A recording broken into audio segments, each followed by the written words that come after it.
while they're in the station, watching the officer and thinking, good Lord, if he doesn't skip it over, they'll get him out. All right, we have a great opportunity tonight. As you all know, many of you all have been to the Combat Development Centers before. In this case, it's an award dinner. Some do. I know General Smith recognized us again for that, so it's been great. We're going to recognize and award the best Marine officer and staff NCO, Navy officer, and in this case, Chief Petty Officer of the Year in Expeditionary Warfare for fiscal year 2020. So really great kind of new event for us tonight. Honored, as I said before, to be co-hosting this with Lieutenant General Eric Smith, the Deputy Commandant for Combat Development and Integration. So it's always a good time for the Marine Corps Association with all the Deputy Commandants who have the honor of working with us. We're also very pleased tonight to have as our guest of honor the Deputy Chief of Naval Operations for Warfighting Requirements and Capabilities, the N9, Vice Admiral Scott Conn. Thanks for being here tonight, sir.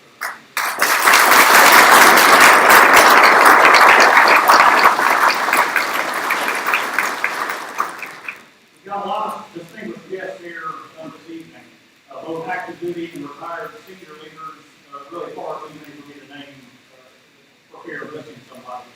I would like to thank all of our generals, the admirals, the FCSs here, colonels, sergeant majors, and master gunner sergeants, all the senior leaders that represent the Marine Corps across this room. I think by last count, we have at least 20 general officer, flag officer, FCSs here with us tonight, and importantly, one former sergeant major of the Marine Corps to keep all that in line. But that's a room full of leadership, and we appreciate that. The COVID guidance is simple. Per the base commander's guidance and DOD regulations, if you're not actively eating or drinking, you should have a mask on. Again, I think that's a great incentive to start your class.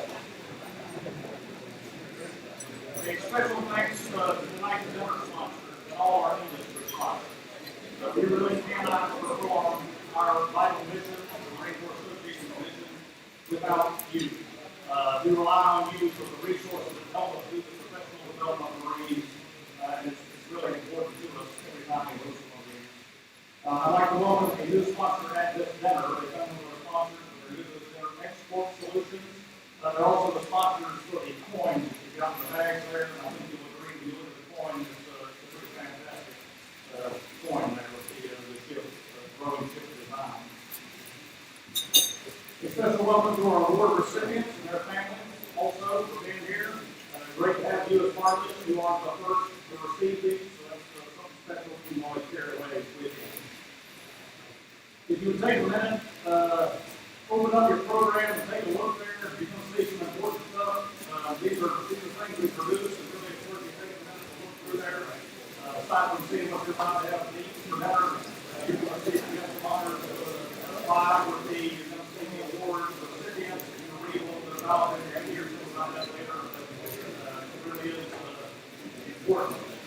Also, I thank all the sponsors. Take a look at that last page. Get back on back there. You're going to see where we've got all the sponsors listed. And again, we're so thankful to you for what you do to help us make these events come together. Again, thank you for being here. I'm going to now invite Captain Brown to the stage to provide the invitation.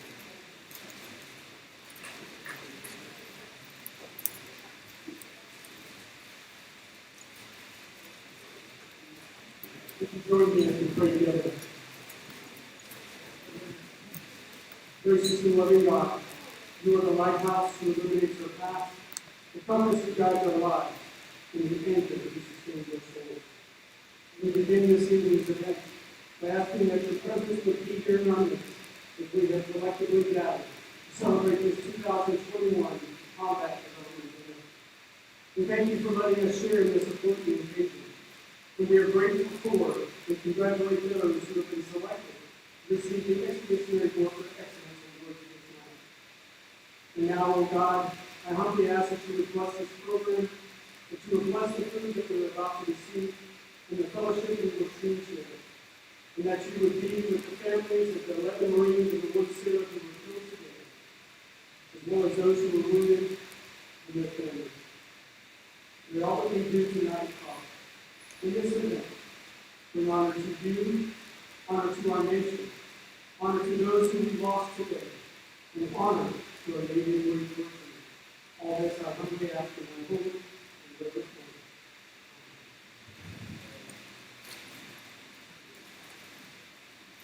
Thank you very much, Captain Brown. Following dinner, I'm going to come up here, just give you a couple of minutes. Really go to the restroom if you need to before we get to the rest of the ceremony and hear from General Smith and then Vice Admiral Conn. So please enjoy your dinner.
guys, that you are really on.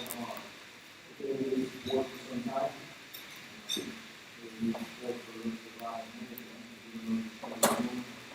But we're here tonight about why we put this thing in spite of the music that all the that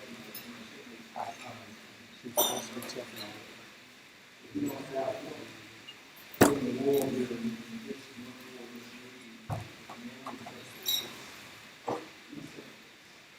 so we move forward, we're out there with the and with the kind of energy and community that they did not be here tonight. Over the verses of the executive, those young dogs that sit under the grass and the soldiers that are out there, they did not at all regard the Lord here. They would say, hey, we got to watch, we're good. We keep doing what we're doing. 6 months from now, you're good. So, remember that, and don't feel guilty about it. Think about it and what we're here to talk about, and what we're going to hear tonight about your fight. And making sure that the next time that we're in conflict, we're even better. So, we do a couple of quick thank you. Thank you for your input, for putting this on. Thank you so much. Thank you so much. Those of you who out there, you know, music or the library, they are, they're always being supported. And your association foundation. So, please continue to be part of it. So, right things for education, self-education,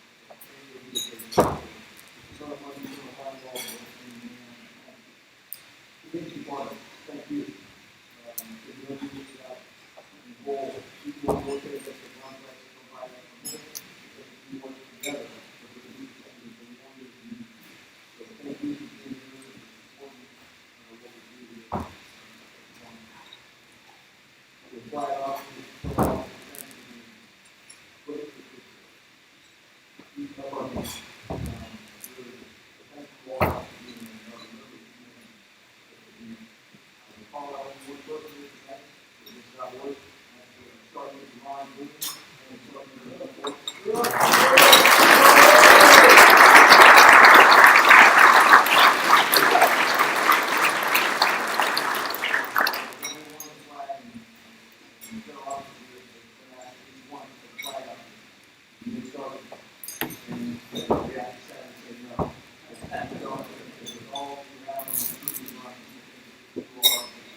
Integrated F-35 onto Expeditionary safety on the margin. We don't know what to do that. He works as a chief. There's our nation. We integrated Conn on the system for large scale exercise. Feel about maybe you start 250 million exercises you need to go. You know, right? You get here by staff who manipulated waveforms with common air command control systems even better. It's best that part. The staff's on billions of dollars. So the one that the numeral classes man for every party. We try to steal these people's cars back and pass across the name and do that with it. More what they do. They come around with it. Don't their work, and I know you have to talk to their work. So those are the sponsors, Mike and Skip. I'm so glad.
this out 100 combat missions, 4,700 plus hours in 20 days. We tried to pretty much everything had been computed for 16 times, or 5 times, and 15 times. He's got 84 times, and 100 combat missions. I think it's the most important in our system. Because we talk a lot. We talk this thing that goes, we're going to do, I don't know about the rest of them, but I we have a personal relationship. If you have a personal relationship, it's going to be personal. I mean, you can have a personal relationship. Here's the MCA before I introduce you. 2004, he was awarded James P. Stockdale for Expeditionary Week. That's nothing. It's the Leftovers Award on still, but there's only one. There's one. There's overcoat and records all over the one. James P. Stockdale is the inspirational, was the inspirational leader. 2004, the United States Navy Holiday selected James P. Stockdale as the recipient of the war. James P. Stockdale Award for inspiration. He stands every region man from the North Plains up to a region. Right? So he just came from being out there in the mountain, and I trust him because he's honest. He doesn't really tell me what I want him to do. He's telling me the truth. So we really looking to do this, but the about to do it, he's working.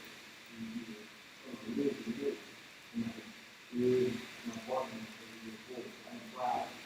He's the friend and shipmate and my fellow gun partner, Vice Admiral Scott.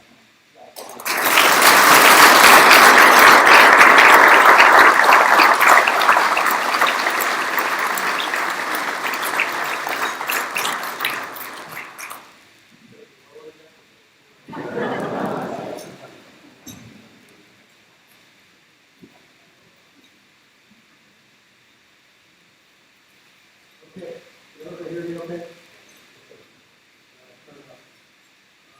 Thank you all for that kind of my name is Armand. And say it's quite an honor to be here. Take the risk to come out on the floor. From the radio society,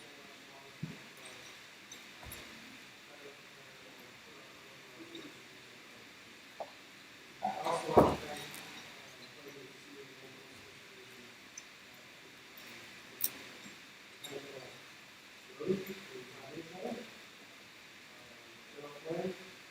saying that I found it correctly, first time I spoke, as a 13-year-old, if you sat down with the wall.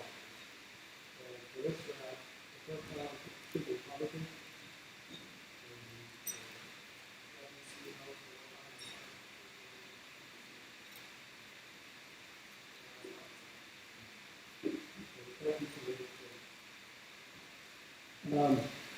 so I think the tragedy events that took place today must have to for who you met to change the speech. And I said, why? And they told me, well, it could be interpreted as tone deaf. Because I am going to be talking about war and war. I thought about it, and there was 3 reasons why I didn't change the word. One of them, I'm reminded about the oath that we all took. Protect and defend the Constitution of the United States against all enemies, foreign and domestic, and to bear true faith and allegiance to the same. When our officer enlisted, we all share that. 2, I'm talking to the Marines. Whether they continue to wear a uniform or had the privilege to wear it in the past, as well as the sailors and Navy and industry partners, many of whom have worn the uniform. And from that perspective, they understand the mission has to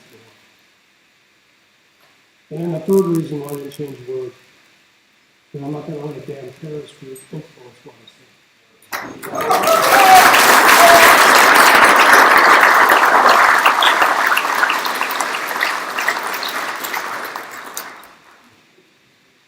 So, I talked about the oaths we talked about, I'm going to talk about who we are as naval officers and sailors and Navy, and what's in that DNA, I think. I'm going to talk a little bit about history, how we got here, where we are geopolitically. And then I'm going to end with why I have such great confidence in this naval field.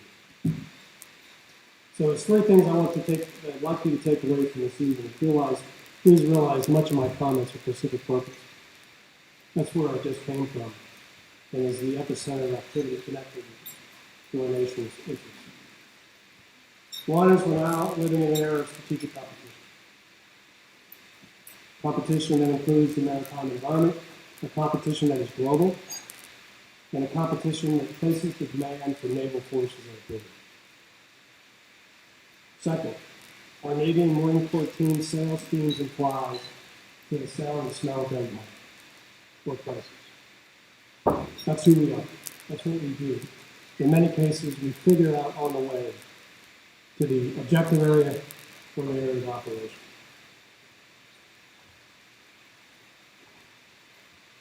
And I also, for our amphibious ships, they all will get mission orders once we leave. We get underway, sometimes we just change course or speed. Plan the mission on the way to the operating area objective. Our ability, and in your words, I believe, to improvise, adapt, and overcome. Those very words provide a testimony to the very nature that's in all our DNA. And much of that is, quite frankly, has evolved through time due to demands of operating under, on, and above the sea. And as today's news shows, it's also on foreign soil. Third, the first job is to kill war. And I believe we deter wars with credible combat power force. Credible combat power force, working with our allies and partners. Building trust and relationships in the process. And if deterrence fails, our job is to fight more. And when I say that, I'm reminded by previous Secretary of Defense Matters workers, we have no God-given right to victory. To me, what that means is victory is going to have to be earned. And resourced too. Now, a little bit of history, a little bit of just perhaps educated. How many folks here have deployed to the Pacific? And how many folks have served on ships? So I think we're all, from another perspective, talking about getting back to our roots and what that means. The United States is a maritime nation. And American naval power protects our economy, defends our territory, and while forward assures our allies and partners that we stand with them side by side. And when I say naval power, I mean the United States Marine Corps, the United States Navy, and our Coast Guard. It's no secret that our nation's economy depends on free and open global commerce. Some of you may have heard the 70, 80, 90. 70% of this planet is covered in water. 80% of the population lives within 200 miles of the coast. And 90% of the world's trade moves through the sea. And it's not just the stuff you buy in stores or online, because 90% of data flows between the continents, just through undersea cable. And on the economy side alone, in 2017, the U.S. maritime transportation system carried $1.6 trillion of commerce, either coming into this country or going to other countries.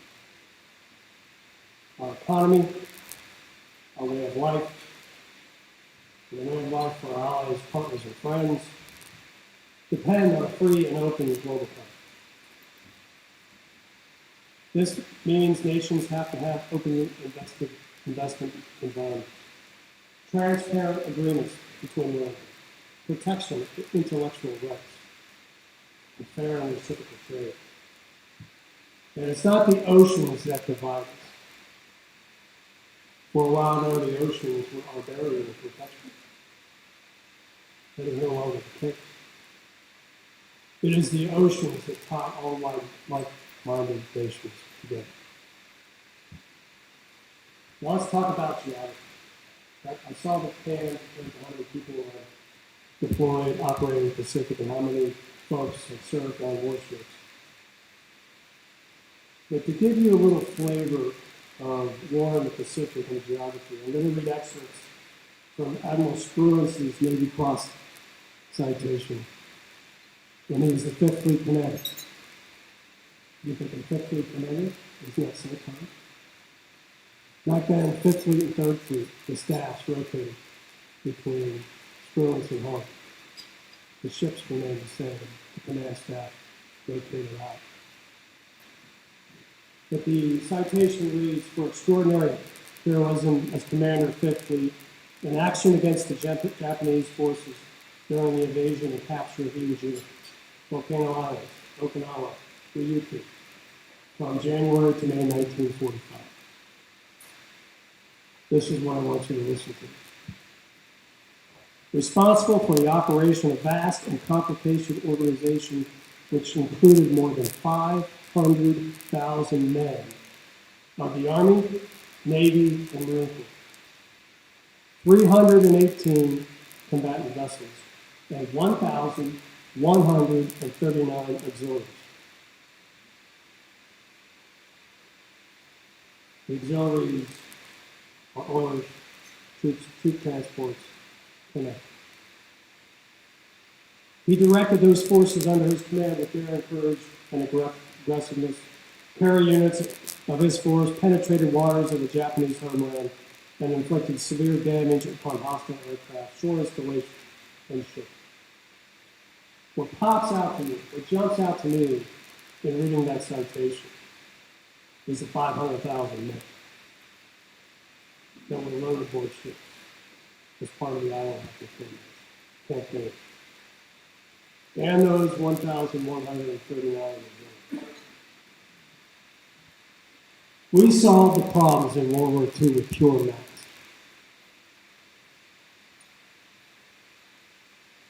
We may not have that type of math today. I'm not suggesting that we'd ever do an island hopping campaign today, and I'm not suggesting we're going to do another terror run. I think we all would agree with that. But much has changed since World War II, and there's things that happen. And the geography is one. And some of that geography was set the day the Earth started to cool. The expanse of the Pacific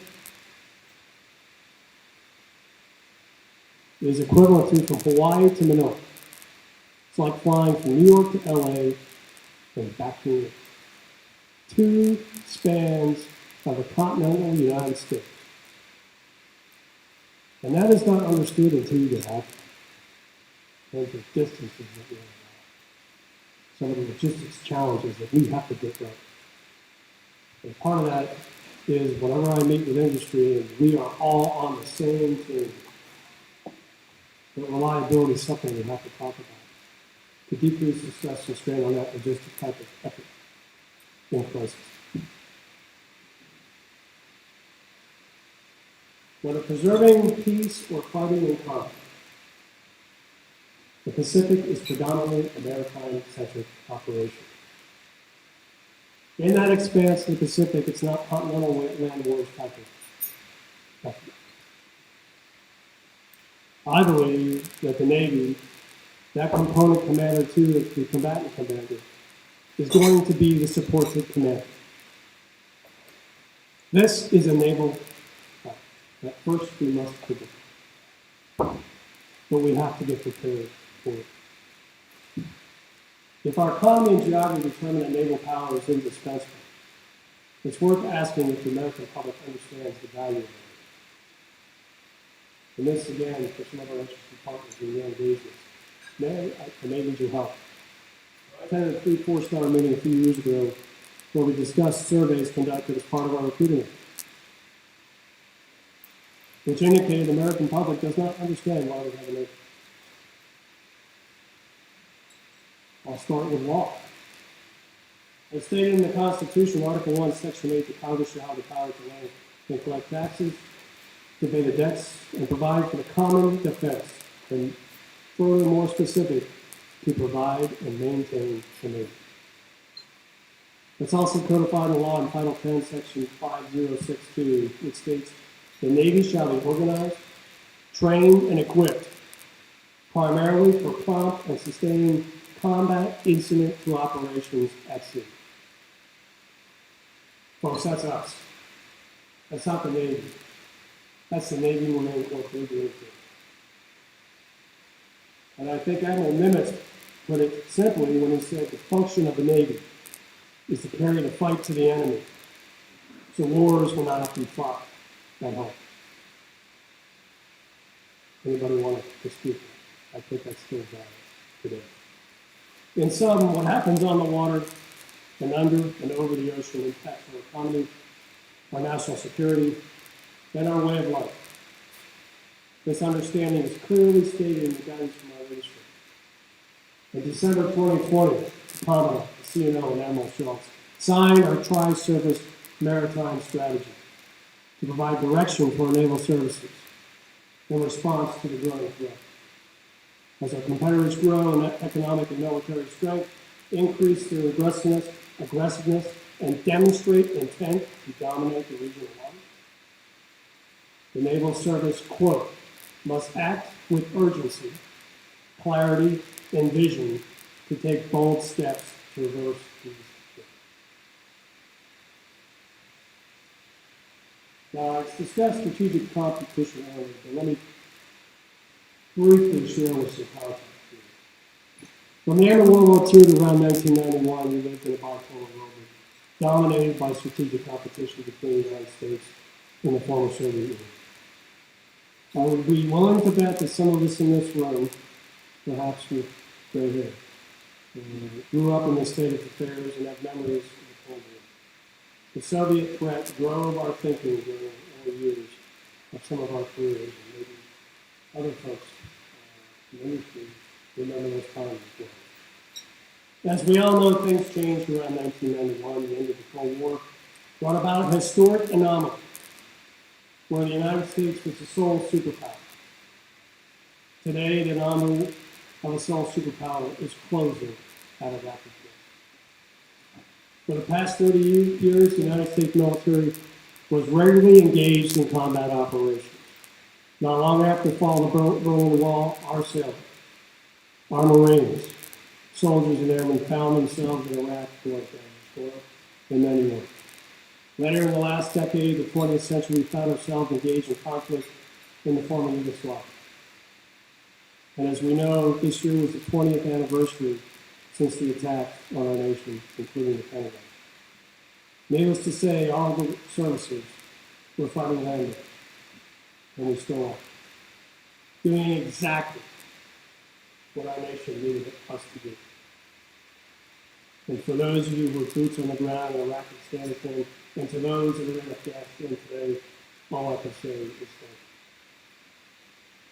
Now our priority is changing again.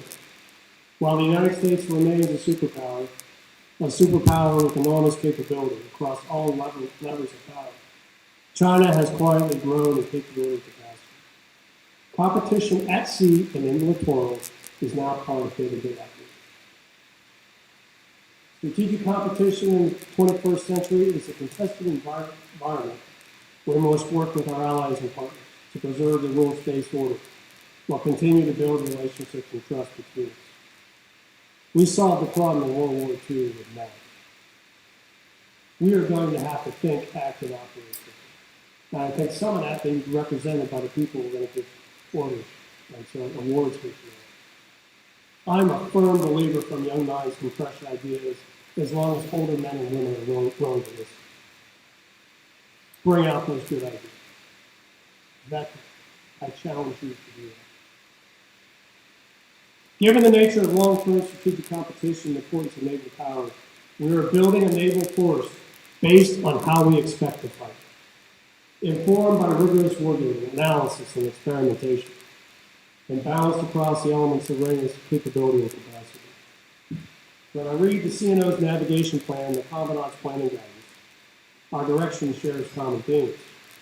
The Commandant's priority focus areas of force design, acting, thinking, operate differently, minded. Warfighting, education and training. Core values of command and leadership. They are consistent with the CNO's priority of readiness, capability, capacity, and strength when you read the words. Taking this guiding and turning it into action is our task. We are designing and building the future naval power with the following understanding. We are better when we, Navy and Marine Corps, work together. We must continue to operationalize and implement the concepts of littoral operations in a contested environment. Expeditionary advanced bases operations. And we've got to get it down to the TTP level, those tactics, techniques, and procedures. This is going to be a learning process. We just need to accelerate that learning. And as well as those TTPs, tactics, techniques, and procedures, we must understand how local the ABO are deeply vested with distributed maritime operations and force of good. We need to set our North Stars to close key operational training, and then ruthlessly pursue all means to achieve it. And again, I'm going to reiterate, based on my position today, that comes with resources and resources. And on the resources side, we need to make the investments that drive simplicity down to the tactical level. Our ability to sense. Our ability to make sense with all the information that comes in and being able to use it. And then our ability to act. To bring lethal effects for all domains with velocity and mass. The Navy and Marine Corps have been in the sea control and power projection business for a long time. Going back to my comments about being engaged in land wars these past 30 years, and yes, we still are, our focus was on power projection. No one contested us where we stood. Or to include the report. While power projection remains a critical mission, after all, the business end of what we're all doing. Sea control has now become the forefront. How we will maneuver to fire and fire to maneuver as an integrated force within the geography of the Pacific is critical. Whether those fires come from key terrain or seas. Concurrently creating operational dilemmas from an integrated multi-domain approach that would cause any potential adversary to pause or to sink. And we're doing this today in real-world operations and exercises. In the North Reagan Sea Sailors and Marines from Ronald Reagan, USS Imagina, Amphibious Ready Group, and the 24th Marine Expeditionary Unit are supporting the non-combat evacuation and security operations in Afghanistan. In Haiti, 600 sailors and Marines are on Arlington, Bravo Company, 1st Battalion, 6th Marine Regiment, are providing critical humanitarian assistance in disaster relief. We just finished a large-scale exercise 2021. Who's not familiar? I'm going to show a video because no fighter pilot would ever talk about showing one. LC 2021 provided globally integrated high-end training at sea ashore. This was the first naval and amphibious large-scale exercise since the Ocean Venturi NATO exercise during the Cold War. This exercise encompassed more than 25,000 sailors and Marines with 3 naval components, 5 membered fleets that span 17 time zones. Included the Pearson, the Arlington, 1st Battalion, 12th Marine, 22nd Unit, Carl Vinson, 1 Marine Expeditionary Force, 3rd Marine Airwing, 3 Marine Expeditionary, 3rd Marine Division. All learning, driving those TTPs down to the tactical level of actually how we're going to implement these concepts. Please play the video.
The Marine side, providing those fires from the shore via Nemesis, via the NSM.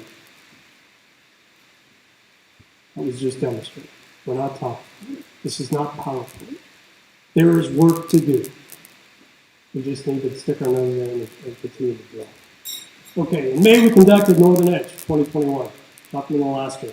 I was actually fortunate to go up and see it with the Theodore Roosevelt Strike Group and Carolyn 11, the Macon Island Amphibious Ready Group, and the Embarked 15 Marine Expeditionary Unit that operated in an austere environment. Doing connector ops with some challenges with respect to environmental, but getting into an austere environment. Building those skill sets that we need to use in other places. Working with our allies, we also conducted Talisman Sabre. This event is the United States' largest military exercise with Australia.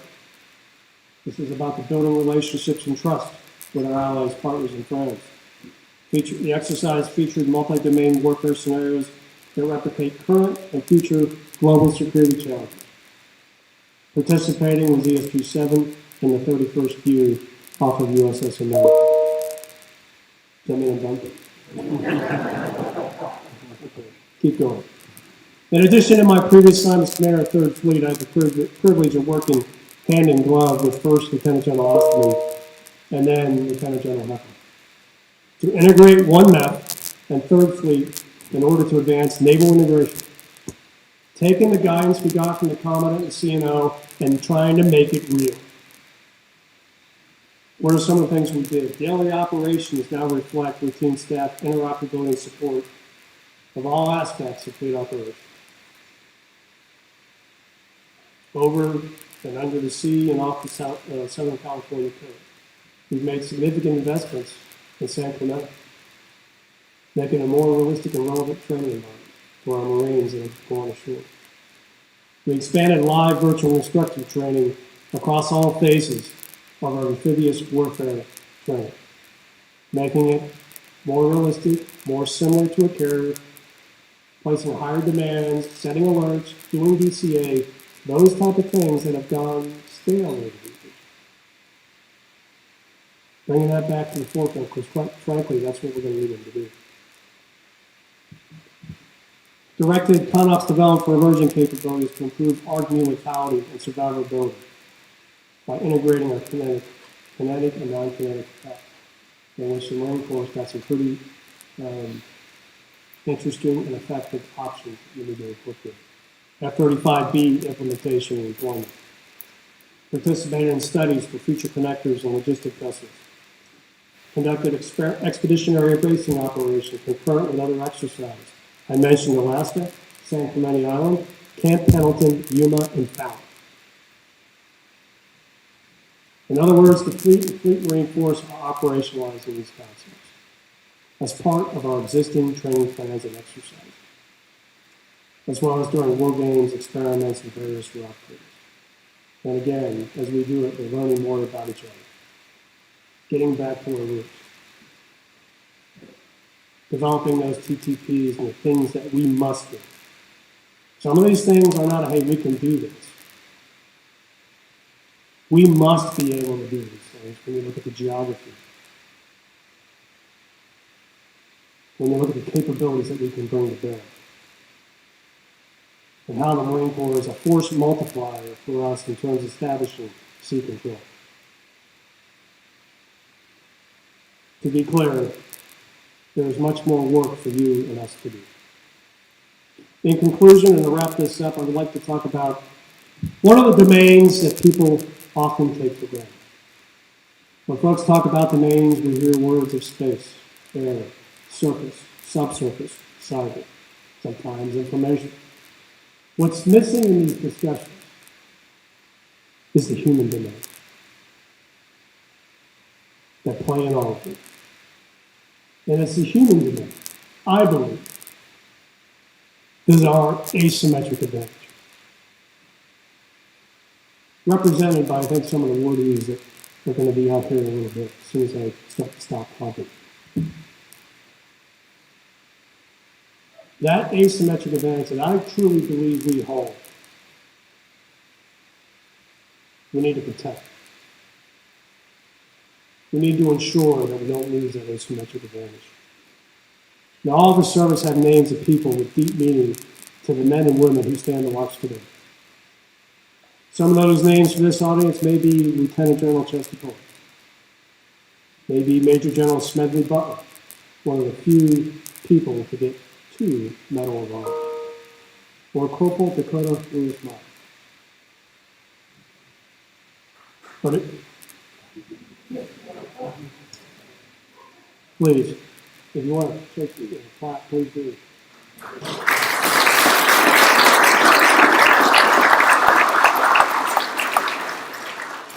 But it's not just about our decorated warriors. All of us have our mentors.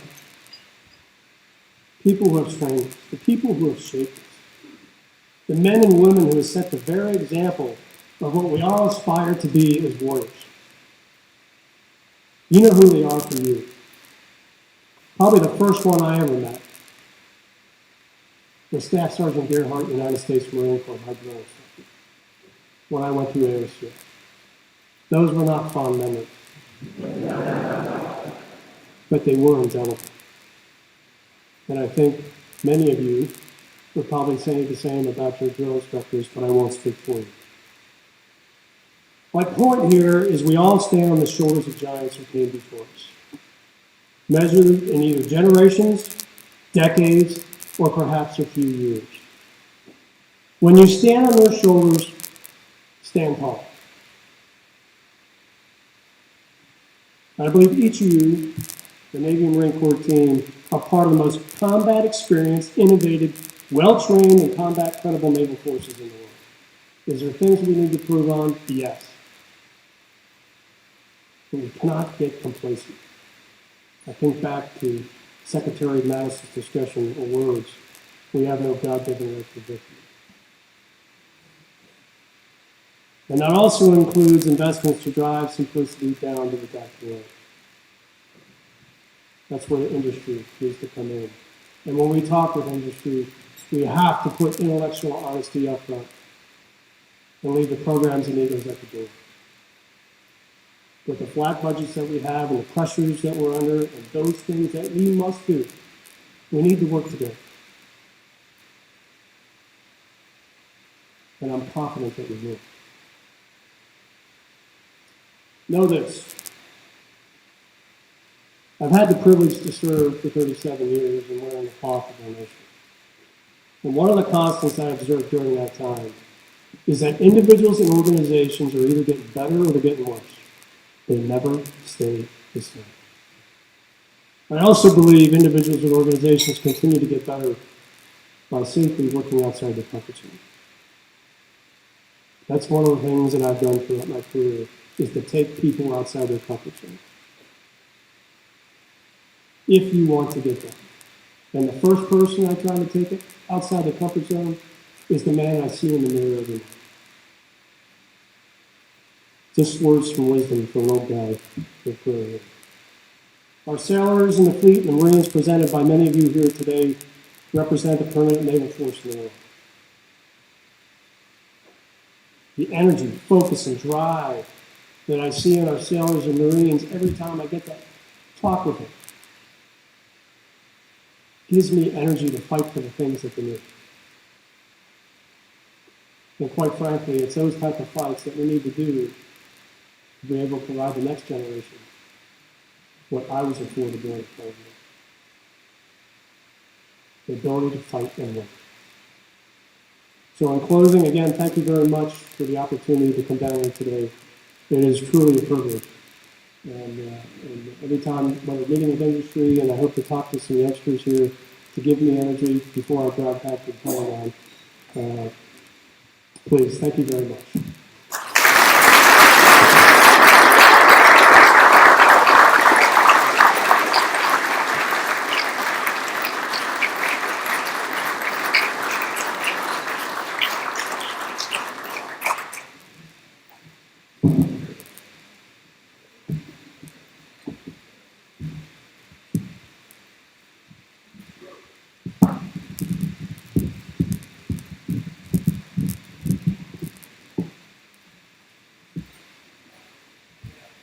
Good evening, ladies and gentlemen, and welcome to the 2021 Combat Development Dinner to celebrate the Naval Expeditionary Warfare Excellence.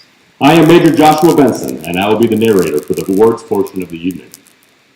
If you all please join me in a round of applause for the club staff, those that prepared the meal, the team from the Marine Corps Association, and a special thanks to the Marine Corps Association Vice President for corporate sponsorship and events, Ms. Leanne Mitchell.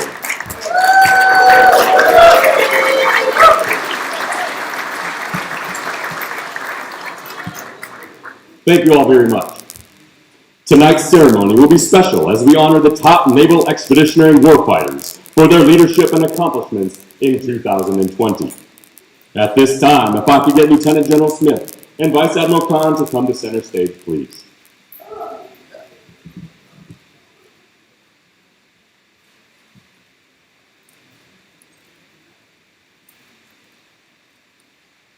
Ladies and gentlemen, it is a sincere pleasure to recognize the achievements of the Corps' outstanding Naval Expeditionary Warriors for their exemplary performance in 2020. These individuals and organizations we recognize tonight are representatives of the countless Marines, sailors, and youth who contribute and impact the current and future of Naval Expeditionary Warfare and amphibious capabilities. The first presentation of the evening is the Marine Corps Expeditionary Warfare Officer of the Year Award. The Marine Corps Expeditionary Warfare Officer of the Year Award is supported by Innovative Reasoning. Innovative Reasoning is a service-disabled, veteran-owned small business supporting the federal government and industry partners. Innovative Reasoning provides professional support services in support of program management, logistics, and training, including business and operations, studies and analysis, doctrine development, life cycle logistics, and training resource management. At this time, I would like to invite Mr. Robert P. Roberson II, the President and CEO of Innovative Reasoning, to the stage to help us with the award.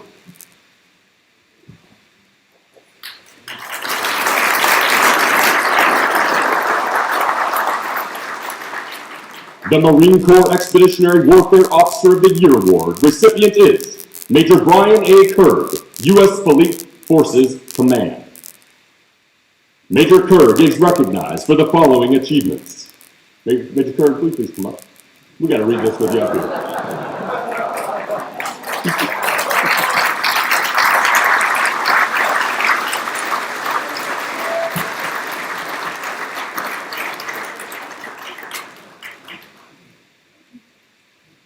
Major Kurg is recognized for the following achievements.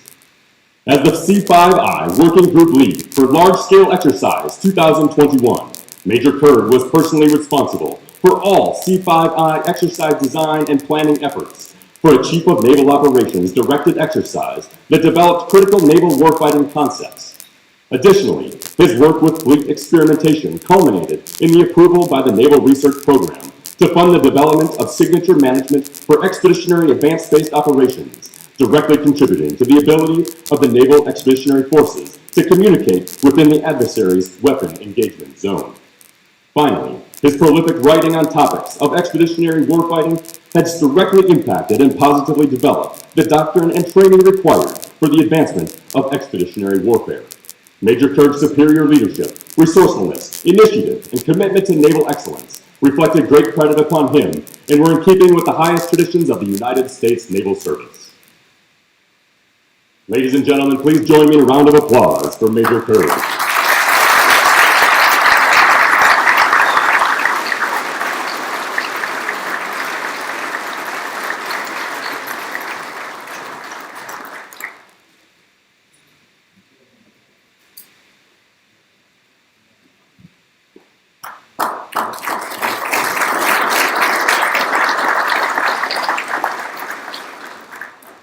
Ladies and gentlemen, next is a presentation of the Marine Corps Expeditionary Warfare Staff Non-Commissioned Officer of the Year Award.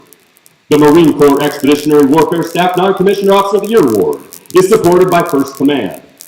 With a vision of lifelong financial security for our nation's military families, First Command has been the financial coach for those who served for over 60 years.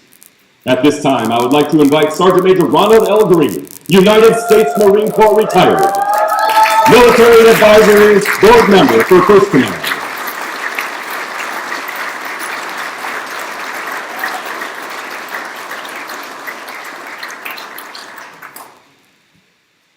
The Marine Corps Expeditionary Warfare Staff Non-Commissioned Officer of the Year Award recipient is Staff Sergeant Gerard K. Patton, Marine Air Control Group 38 Detachment, Marine Medium Tiltwater Squadron, 164 Reinforced, 15th Marine Expeditionary Unit.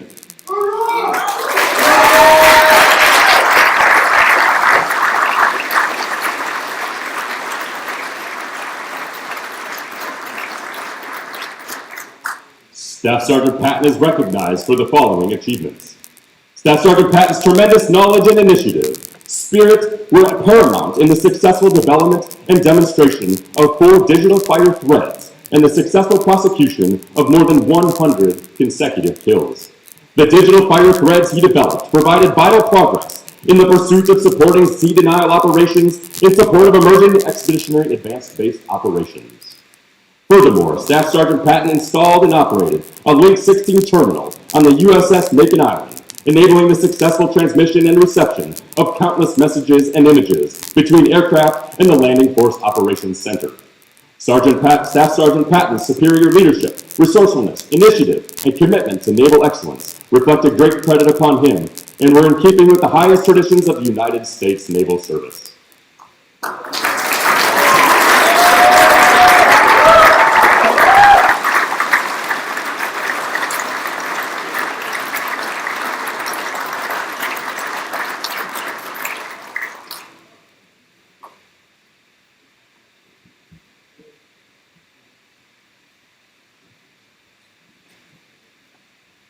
Next is the presentation of the Navy Expeditionary Warfare Officer of the Year Award.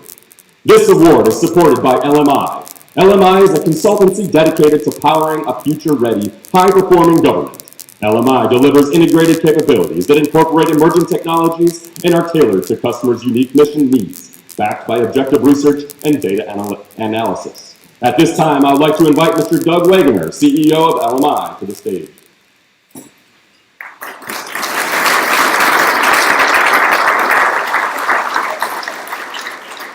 The Navy Expeditionary Warfare Officer of the Year Award recipient is Lieutenant Robert L. Hernard, Task Force Ellis, 1st Marine Expeditionary Force Information Group, 1st Marine Expeditionary Force.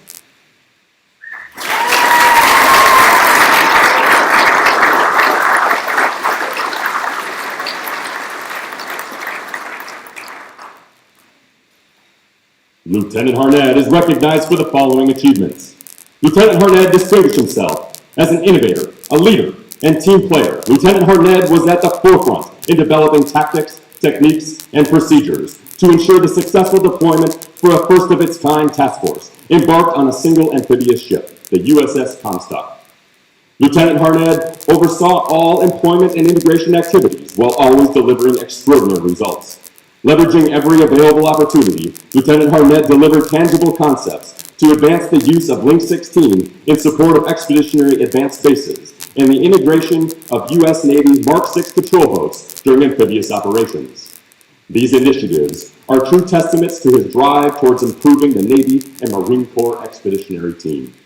Lieutenant Harned's superior leadership, resourcefulness, and initiative, and commitment to naval excellence reflected great credit upon him, and were in keeping with the highest traditions of the United States Naval Service.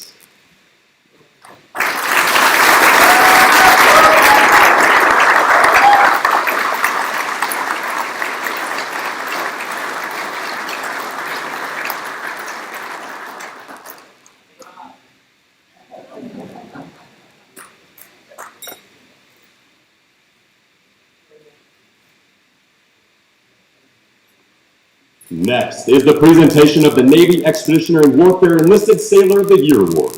This award is supported by Conn & Company.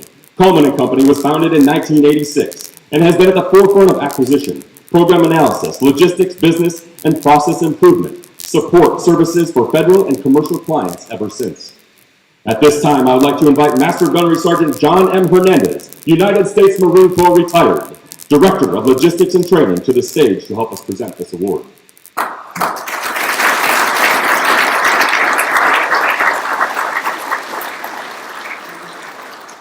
The Navy Expeditionary Warfare Enlisted Sailor of the Year Award recipient is Chief Curtis A. Brody, Beachmaster, Unit 2, Naval Beach, Group 2. Chief Brody will not be here tonight. Receiving the award on his behalf is Captain Bradley W. Bush from N95.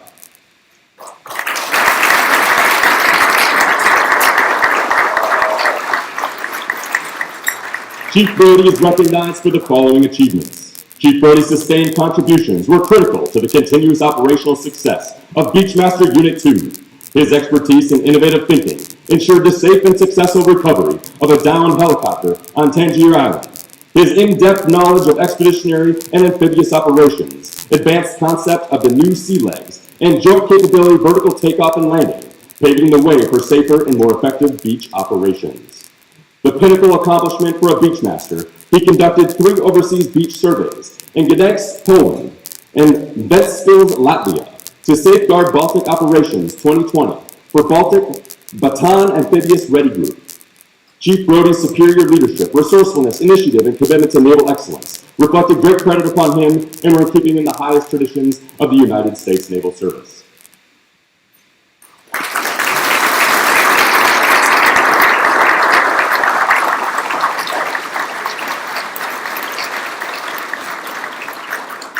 At this time, will all award recipients please return to the stage for a final round of applause and formal group photos.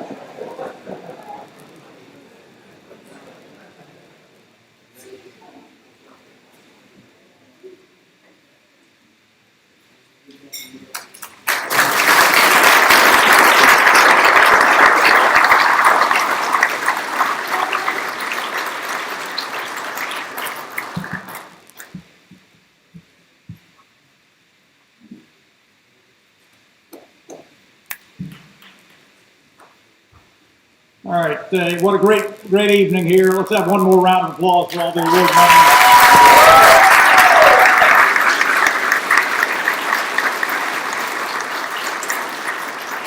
We should probably really thank the spouses of any of the award winners that are here who are wondering where they're going to put that thing in their house.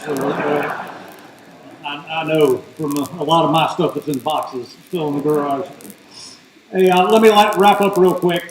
First off, thanks, Vice Admiral Conn, General Smith. I mean, I don't know that we could have a better symbol of the Navy Marine team, naval integration, than this kind of dinner here with both of you being present. So it really has been a fantastic evening, and thanks to both of you, and especially Admiral Conn for your remarks this evening.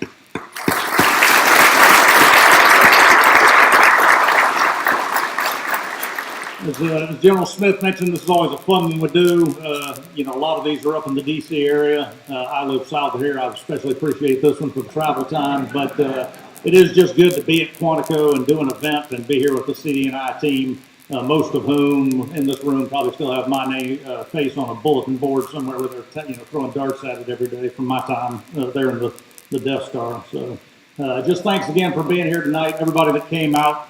Normally this is the part where the CEO thanks the Marine Corps Association team, but that's me and I'm sitting out there usually, so I feel a little awkward. But hey, Mary, Leanne that were mentioned, a whole team of people, you saw them at registration. It's the people that show up early and put out all your name cards that then you all show up and rearrange after we're done. So, we're all here making this happen, and it's not by magic. It doesn't just happen. So really is a lot of people behind that. I'm proud to be a part of it. I don't do anything, but to all the rest of them who did the work here while I just stood and talked. Thank you very much.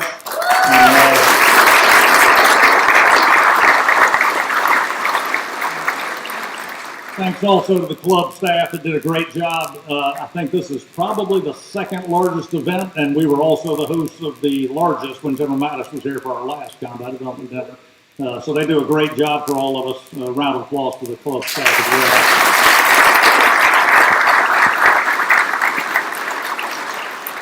And again, thanks very much. Drive safely.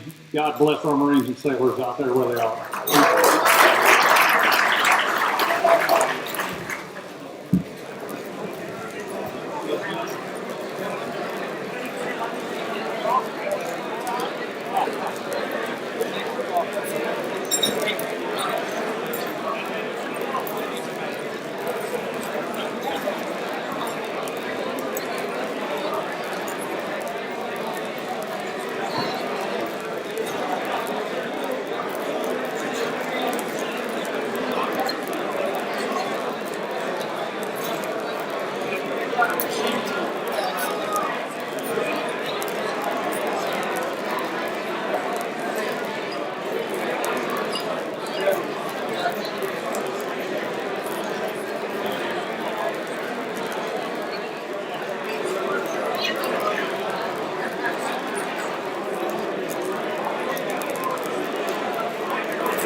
What officer?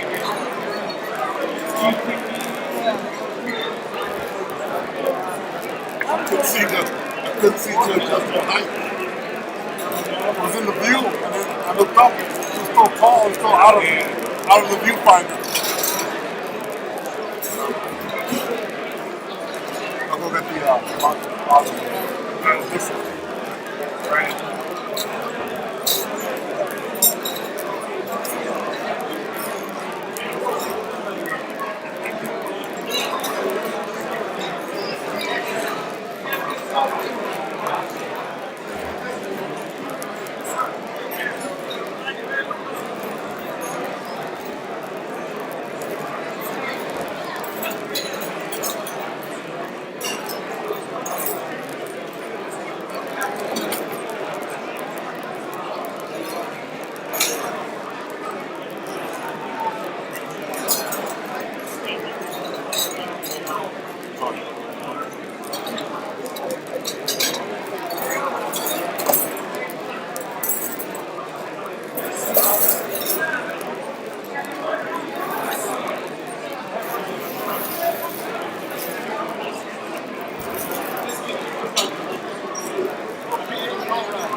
Big right next to the floor right there.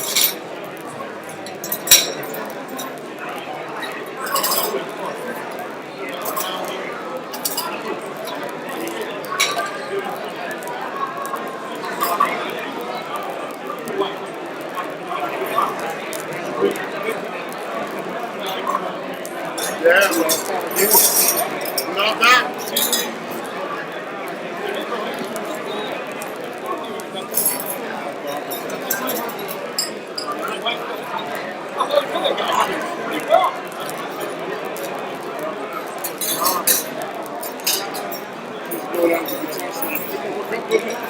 Maybe straight. Chain him to the wall. Miss Mama, one on that.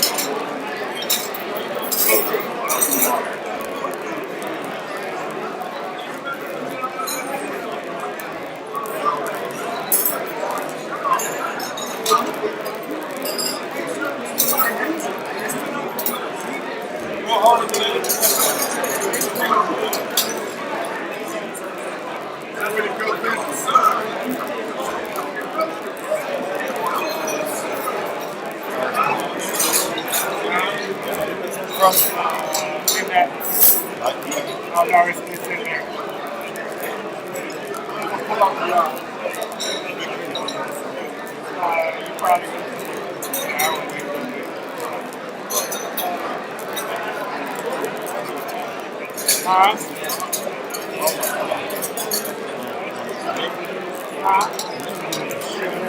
I'll do it in a minute. 8:24.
Okay.